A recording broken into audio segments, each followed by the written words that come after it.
Hai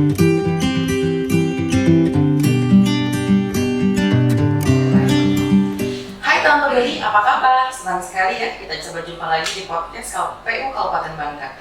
Tentunya teman-teman Bali semua sudah menantikan episode terbaru kita khusus di YouTube channel KPU Bangka. Oh ya, kali ini kita kedatangan tamu istimewa.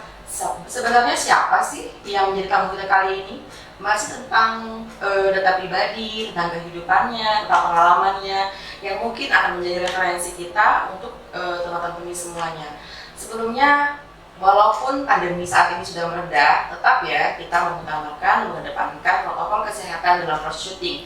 Yang membuka masker hanya saya dan narasumber saja. Tentunya supaya kita semua terlindungi ya. By the way, udah pada penasaran belum nih siapa narasumber kita pada pagi hari ini? Langsung aja ya, Pak Iman Supia. Tahan dulu dong. Terima kasih. Terima kasih banyak ya Pak sudah mampir di podcast kita. Ya. Sebelumnya, saat pemilih mungkin sudah pada kenal ya, yang sudah lalu lalang di KPU Kabupaten Bangka ya dengan sosok yang satu ini. Saya sebagai pendatang baru sudah sering dengar cerita Bapak tentang taksi pekerjaan Bapak sebelum jadi KPU sampai sekarang menjadi KPU. Sebelumnya saya mau tanya, Bapak ini kayaknya bukan orang Bangka asli ya Pak ya? Kayaknya pendatang baru ya? Pendatang di Pulau Bangka Belitung, benar nggak Pak? Kelihatan dari wajahnya. Kalau wajahnya sih sudah wajah Bangka juga ya Pak, sudah bercampur ya, mungkin karena sudah punya istri orang Bangka dan sudah makan makanan Bangka ya Pak. Kira-kira saya mau tahu aslinya mana sih Pak? Kalau saya dengar tuh katanya di Sumatera Selatan, benar nggak? Oh iya, jadi terima kasih ya Mbak Putri dan juga sahabat pemilih yang ada di Kabupaten Bangka dan sahabat pemilih semua yang menyaksikan channel KPU Bangka ini. Memang kalau secara historis saya memang bukan asli dari Bangka. Saya datang ke sini sekitar tahun 2009. Awal 2009 bermula dari keinginan untuk mencari pengalaman ke daerah luar selain dari tempat kita tinggal. Jadi saya mencoba merantau lah, istilah kalau kata pepatah itu merantau ke tempat yang baru bagi saya. Tapi ternyata karena memang saya di Sumatera Selatan itu tepatnya di Kabupaten Morenin, Kecamatan Semanggi. Ya. Ternyata begitu saya masuk ke Bangka ini, budayanya, tipikalnya, tradisinya nggak jauh beda karena memang kita masih berumpun Melayu gitu, dan juga dulu secara historis Bangka Belitung sama Sumsel itu satu keluarga, satu rumpun. Jadi saya tidak merasa kaku, tidak merasa saya asing. Makanya saya cepat bergaul, cepat memahami dari sisi bahasa, budaya, tradisi, dan orang-orangnya. Menurut saya Bangka Belitung ini ya sangat sangat open sekali, sangat menerima kehadiran orang dari luar, dan juga memberikan sifat bahwa kita adalah saudara, kita adalah satu rumpun, tidak pernah memandang suku. Memang sangat bagi kami yang dalam tanda kutip pendatang itu satu nilai plus bahwa kami tidak merasa asing. Jadi saya berasal dari Kabupaten Morenin, tepatnya Kecamatan Semendo, dan mulai masuk ke Provinsi Bangka Belitung ini, dan itu untuk pertama kali dan hingga sekarang itu adalah di tahun 2009. Jadi begitu Mbak Putri. 2009 berarti waktu itu saya baru keterima CPNS 13 tahun yang lalu ya? Iya. Oke. Kalau itu waktu 2009 itu saya malah pergi dari Bangka. Jadi saya ke Sumatera Utara ya. Diterima. Ya, diterima pertama kalinya jadi PNS itu di Sumut. Terus Pak, bisa ceritain singkat nggak sekolahnya Bapak itu dari mulai, kalau TK nggak usah lah ya, biasanya TK itu nggak berkesan gitu kan, yang berkesan itu masa-masa SD. Dan kebetulan saya nggak TK, zaman dulu masih terbatas sekali TK itu. Kalau bisa diceritain dikit aja pengalaman dari SD sampai SMA yang kira-kira berkesan masa kecil sekali, yang tidak bisa terlupakan ya, kalau kata orang bahasa anak-anak sekarang itu move on, yang sampai sekarang masih diingat, terus kira-kira apa Pak? Ada nggak? Ya baik, kalau terkait sejarah pendidikan, sejarah sekolah, Mas, secara umum sama seperti anak-anak biasa, karena kita hidup di satu kecamatan, di desa kecil gitu kan, jadi karena sekolahnya nggak banyak, jadi nggak banyak pilihan. Jadi begitu dimasukin oleh orang tua kita kemana, ya sudah, kita pasrah aja, ngikut aja. Tapi ya asik-asik aja. Kebetulan saya dulu kalau SD-nya di desa tetangga, karena rumah saya itu berbatasan langsung dengan desa tetangga. Jadi walaupun saya orang kampung sebelah sini, tapi sekolahnya di kampung sebelah sini. Ternyata itu juga membentuk saya hingga dewasa bahwa ketika kita mau menyatu dengan komunitas manapun, warga manapun, suku manapun, ternyata enak-enak aja dan juga memberikan pengalaman tersendiri.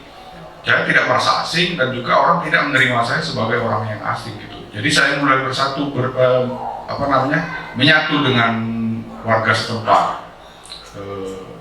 Kalau SD ya berjalan normal seperti biasa. Kalaupun ada yang berkesan mungkin saya dulu kalau mulai dari SD, SMP, SMA itu yang paling menurut teman-teman, menurut guru, menurut teman-teman dari sisi suara mungkin sekarang banyak tahu. Karena saya punya suara yang terlalu tinggi, terlalu besar, kalau ngomong itu nggak bisa pelan-pelan. Jadi kesannya kayak galak ya Pak? Iya, jadi setiap kali mau ada event, mau ada acara di sekolah, saya itu selalu dipakai untuk ditunjuk untuk baik mimpin upacara misalnya kan, atau mimpin barisan, atau kalau lagi gerak jalan kita dipakai untuk yang mengeluarkan suara. Jadi teman-teman itu selalu mengingatkan saya, ataupun pada saat kita ketemu setelah pasca sekolah, ini suaranya gede dulu ini, dulu suaranya tinggi. Jadi mudah, ada ciri khas yang bisa diingat oleh teman-teman yang satu alumni dengan saya.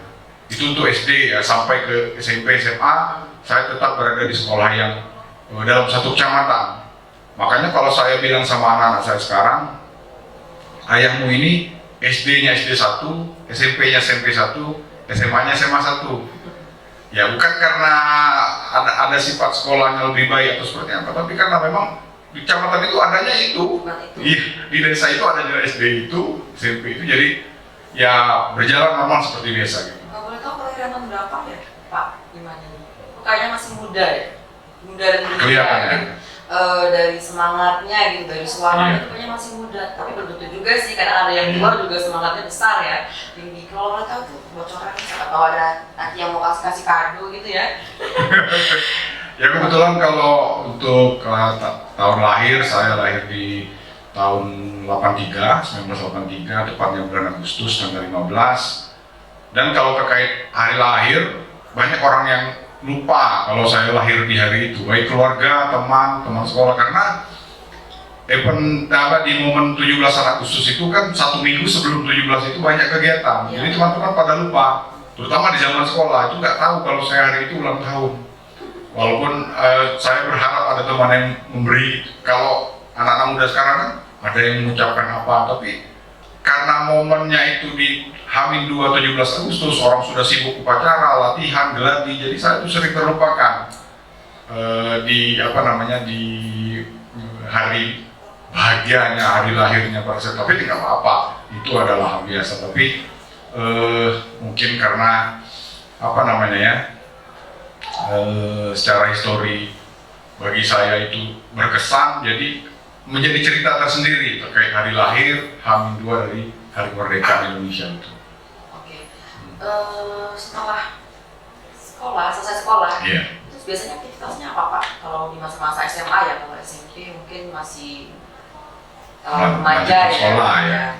Ketika SMA itu kan udah mulai terbentuk ya karakter seorang Iman Supiar gitu. Jadi saya mau tahu biasanya apa ya aktivitas, nggak tahu nanti bisa menginspirasi teman-teman kita yang saat ini sedang duduk di bangku SMA, biar mereka juga punya motivasi ya ke depannya.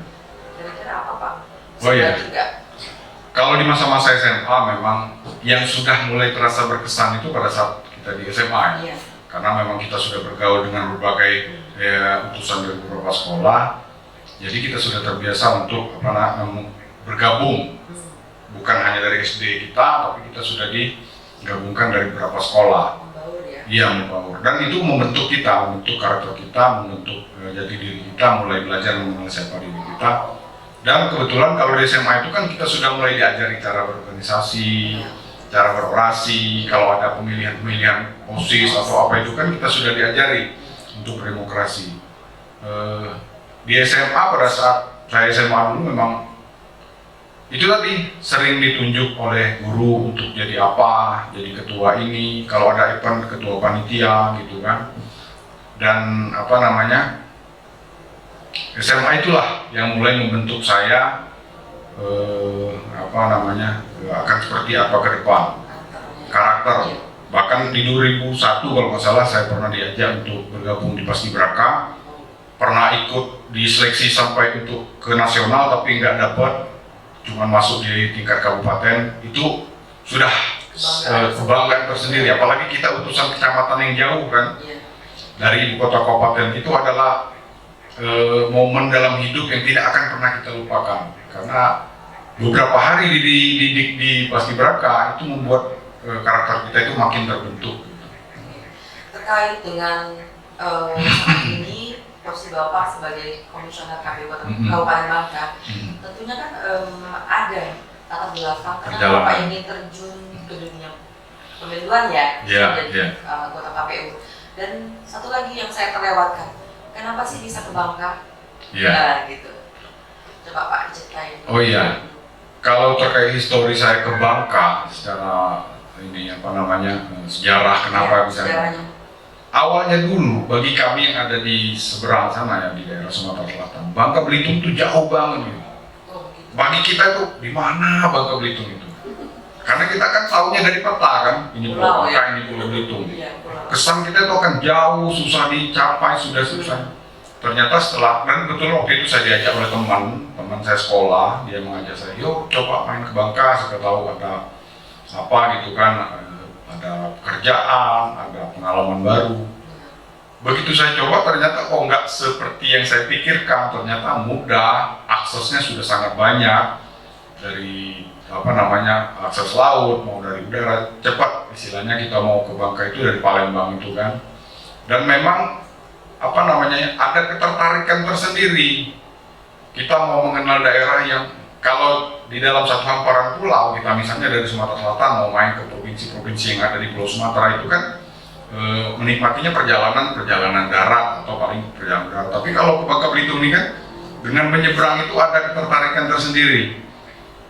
Seperti apa sih Bangka itu? Saya mau penasaran, katanya ada ini, ada timahnya, ada ininya, kita penasaran gitu kan. Jadi ada yang membuat kita tertarik. Itu yang melatari saya kenapa bisa berlabuh di Kepulauan Bangka Belitung ini. Oke. Terus tadi Pak, yang pertanyaan berikutnya, kenapa bisa termotivasi untuk menjadi anggota KPU? Oh iya. Kalau untuk di pemilu ini awalnya 2012 setelah saya menikah. Jadi ceritanya saya setahun di Bangka Belitung, dapat jodoh orang Bangka Belitung, udah hidup di Sungai Liat ini, terutama di Kabupaten Bangka. Diajak oleh RT tempat saya tinggal di daerah Seringanti, mau nggak jadi KPPS katanya. Saya bilang KPPS itu apa? Karena bagi saya masih asing kan. Belum, tapi sebelumnya sudah pernah jadi pemilih belum? Sudah, kalau pemilih sudah dari pemilu yang 2004, 2009 saya sudah pernah belum tapi tahu ya? Iya, belum begitu familiar. Apa sih itu kan, tugasnya apa? Dan kebetulan kalau saya mau buka, saya dulu orang yang tidak peduli gitu, apa sih politik itu? Tidak tertarik. Apa sih politik itu untuk apa? Datang nyoblos. Datang kalau itu yang sekedar merasakan itu sebagai kewajiban saja sebagai warga negara. Nah, jadi kembali lagi di 2012 tadi ada pemilihan gubernur. Jadi RT kami itu datang, Pak mau nggak jadi KPPS? Apa itu KPPS? Bilang, Bapak cukup bertugas selama sekian hari, sekian jam, dan nanti setelah selesai itu kita gini-gini, diceritain lah sama dia. Tapi begitu saya ikuti, saya ikut itu, ternyata menarik juga. Jadi penyelenggara pemilu, walaupun pada itu di TPS ya, yang tidak berapa lama gitu tugasnya, tapi kok menarik, kita membaur dengan orang lain, kita ada sesuatu yang kita catat. Nah, jadi bermula dari itu 2013 diajak teman diajak ini karena memang pada saat itu saya belum sepenuhnya tertarik, jadi masih ditawari, mau nggak kalau kita gabung di PPK, panitia kecamatan itu, di panitia pemilihan kecamatan Sungai Liat. Kemudian lagi saya bilang, apa saja tugasnya, seperti apa gitu kan. Jadi saya 2012 belajar di KPPS, 2013 mulai bergabung di PPK Kecamatan Sungai Liat, yang akhirnya bermuara di KPU Kabupaten Bangka ini. Begitu ya Pak. Oke Pak, sehubungan dengan Bapak sebagai KPU, anggota KPU Kabupaten Bangka ya, tentunya kan Bapak menduduki divisi tertentu. Nah, nanti saya mau tanya lagi nih, gimana pengalamannya menjadi divisi teknis ya, tapi nanti dulu ya. Di segmen berikutnya kita akan ketemu lagi dan membahas lebih dalam tentang sepak terjangnya Pak Iman Supyar ini gimana sih sebagai ketua divisi, saya juga termasuk ya. Tetap stay tune ya, Sahabat Pemilih ya. Sampai jumpa di sesi 2. Bye.